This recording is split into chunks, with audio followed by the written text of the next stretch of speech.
Hey hungry lovers, আজি এটা special অসমীয়া dish বনাবলৈ লৈছোঁ। একেবাৰে অথেণ্টিক আছামিজ ডিছ হয় এইটো। পচলাৰ সৈতে মাছ। আপোনালোকে কেতিয়াবা বনাইছেনে জনাবচোন। তাৰ কাৰণে প্ৰথমে মাছখিনি ফ্ৰাই কৰি ল'ব লাগিব। ডাৰ্ক ব্ৰাউন নোহোৱালৈকে মাছখিনি ফ্ৰাই কৰি ল'ব। তাৰপিছত তেলতে পাঁচফোৰণ দিলোঁ, পিঁয়াজ দিলোঁ, এটা বে লিফ দিলোঁ, আদা নহৰু পেষ্ট দি পেলাই অকণমান সময় ভাজি ল'লোঁ। তাৰপিছত হালধি দিলোঁ, সোৱাদ অনুসৰি নিমখ। এয়া হৈছে ষ্টাৰ অফ দি ডিছ পচলা। পচলাখিনি এতিয়া অকণমান ভাজি ল'ব। তাৰপিছত জিৰা গুড়ি অকণমানো দি দিছোঁ। মই মগুৰ দাইল ইউজ কৰিছোঁ, আপোনালোকে বেলেগ দাইলো ইউজ কৰিব পাৰে, ট'টেলি অপশ্যনেল হয়। তাৰপিছত কমেও 10 মিনিটমান সময়ৰ কাৰণে একেবাৰে কম পানী দি পেলাই ভাজি থাকিব। এয়া মোৰ হৈ গৈছে 50% মান কুক।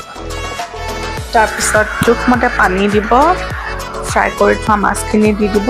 তাৰপিছত আকৌ কমেও 10 মিনিটমান সময়ৰ কাৰণে, যেতিয়ালৈকে দাইলখিনি ধুনীয়াকৈ সিজি নাযায় তেতিয়ালৈকে উতলাই থাকিব। এয়া ৰেডি হৈ গ'ল মোৰ পচলাৰ সৈতে মাছ। আপোনালোকেও ট্ৰাই কৰি চাব।